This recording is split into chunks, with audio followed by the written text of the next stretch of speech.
Welcome back to my channel at weapon. My name is Anish Sharma और आज मैं class 11th का फिजिक्स का एक छोटा सा टॉपिक कवर करने वाला हूँ, that is average velocity and average speed. Guys, जब भी हम मोशन के बारे में डिस्कस करते हैं तो एक मोशन, कोई भी ऑब्जेक्ट मोशन में है या नहीं है, एक ऑब्जेक्ट मोशन में है तो उसकी एक क्या बेसिक डेफिनेशन होती है। वो बेसिक डेफिनेशन ये होती है, when the position of the object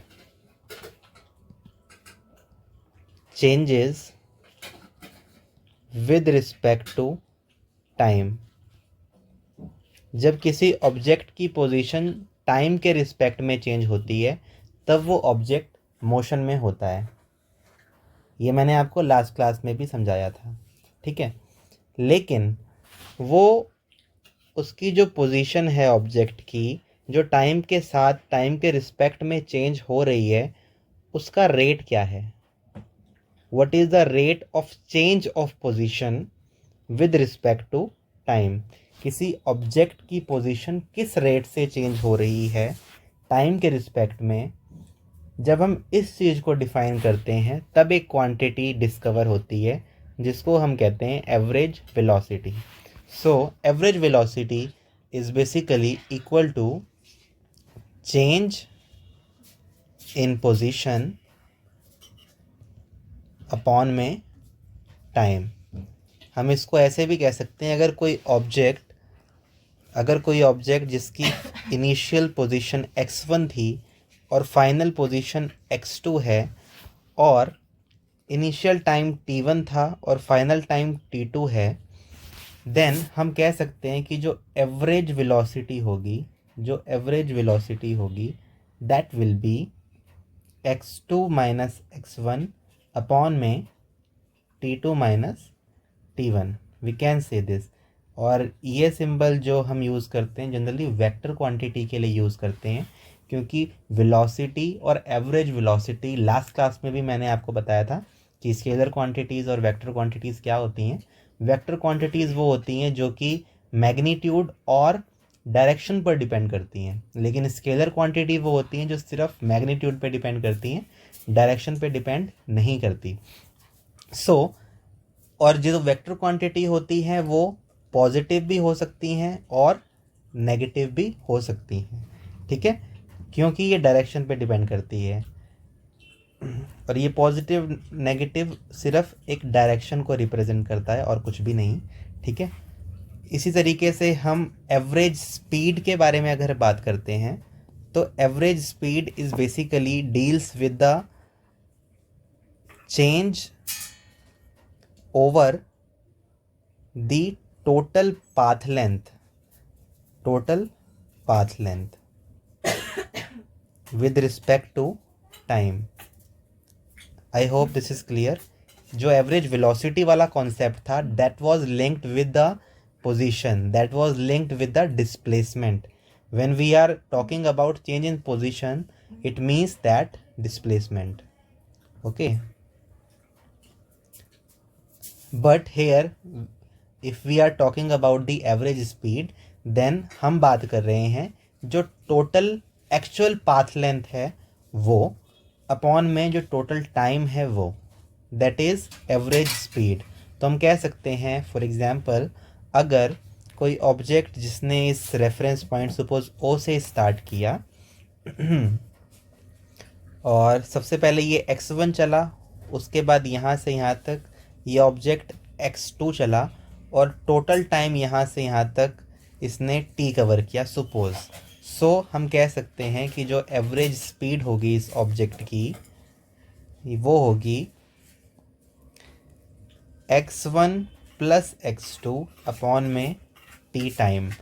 in case ये ऑब्जेक्ट इनिशियली x1 ऐसे चला और केस 2 में ले रहा हूँ और वापस आया x2 अपोजिट डायरेक्शन में, in this case also x1 plus x2 ही होगा, क्योंकि जो टोटल पाथ लेंथ है वो x1 प्लस x2 है, चाहे वो अपोजिट डायरेक्शन में भी आया है। यहाँ पे हम डायरेक्शन को डील नहीं करते क्योंकि जो एवरेज स्पीड है that is again scalar quantity. Okay, अगर कोई डाउट हो तो आप कमेंट सेक्शन में पूछ सकते हैं। और इसकी और क्लैरिटी के लिए एनसीईआरटी से मैंने क्वेश्चन उठाया है ताकि जो कॉन्सेप्ट है वो ढंग से क्लियर हो जाए। क्वेश्चन ये है कि a car is moving along a straight line, a car is moving along a straight line. हम स्ट्रेट लाइन मोशन पढ़ रहे हैं तो सारी जितने भी क्वेश्चंस होंगे वो स्ट्रेट लाइन से ही लिंक्ड होंगे, ठीक है। और फिगर हमारी ये वाली है। It moves from O to P, ये पॉइंट ओ है, यहाँ से इस पॉइंट पी तक चला ये ऑब्जेक्ट इन 18 सेकेंड, 18 सेकेंड लगे। And return from P to Q, okay, in 6 second. Let us refigure this question. O से पी तक गया तो 18 सेकेंड लगे, ठीक है। और P से Q तक आया तो 6 सेकेंड लगे, ठीक है। What are the average velocity and average speed of the car? Average velocity और एवरेज स्पीड निकालनी है इस कार की। A पार्ट में O से P तक और B पार्ट में from O to P and back to Q। Okay, सबसे पहले पार्ट A करते हैं हम। जब सिर्फ O से P तक का डिस्कस किया गया है, एवरेज वेलोसिटी क्या होगी, एवरेज वेलोसिटी क्या होगी, जो इनके बीच का जो डिस्प्लेसमेंट है वो होगा, ठीक है। ये 0 है, x1 की वैल्यू यहाँ पे 0 दे रखी है और x2 की वैल्यू दे रखी है 360। तो 360 माइनस 0 अपॉन जो टोटल टाइम है that is 18। So it means that positive 20 metre per second. Okay, average velocity, average speed, velocity या स्पीड, उनकी जो यूनिट होती है वो मीटर पर सेकेंड ही होती है, जो ऐसा यूनिट होती है, ठीक है। ओके, नाउ एवरेज स्पीड की बात करते हैं। एवरेज स्पीड कितनी होगी? Average speed is total path, हमने पढ़ा total path upon total time, ठीक है। अब जो क्वेश्चन है उसमें पूछा गया है, जो सेक्शन है दैट इज ओ से पी तक, सिर्फ ओ से पी तक ही पूछा गया है, ठीक है ना। तो इस ओ से पी तक में जो टोटल टाइम हमें गिवन 18 ही है और जो टोटल पाथ है वो भी यहाँ से यहाँ तक 360 ही है। तो जो आंसर होगा वो अगेन 20 मीटर पर सेकेंड ही होगा, ठीक है। पार्ट बी करते हैं। पार्ट बी क्वेश्चन ये है, अब इसमें टोटल कंसीडर कर लिया है, ओ से पी देन पी से क्यू आया। अब इस टोटल जो जर्नी थी इसमें एवरेज वेलोसिटी और एवरेज स्पीड कितनी होगी, ठीक है। इस वाले सेक्शन में जो एवरेज वेलोसिटी है, इनिशियल जो है x1 की वैल्यू तो 0 है, ठीक है। और x2 यानी जो फाइनल पॉइंट है यहाँ पे q है जिसकी वैल्यू है 240। टाइम की अगर बात करें तो टाइम कितना है? सो गाइज यहाँ टाइम जो लग रहा है दैट इज, हम यहाँ पे टोटल टाइम की ही बात करते हैं, ठीक है। So this is 18 plus 6, so this is equal to 24. Okay, so the answer will be 10 meter per second. Okay, now average speed की अगर बात करें,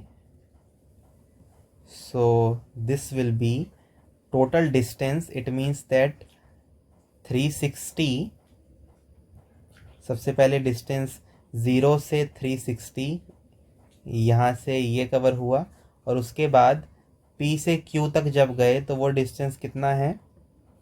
360 माइनस 240, ठीक है। 360 माइनस 240 ये है, अपॉन में जो टोटल टाइम है that is again 24। So 360 minus 240 will be equal to 120, ठीक है। और 120 and 360 will be equal to 480 upon 24. So this will be equal to 20 meter per second. So this was the topic related to average velocity and average speed. I hope that you have understood the concept with clarification. If there will be any doubt, then you can ask in comment section. Thank you so much.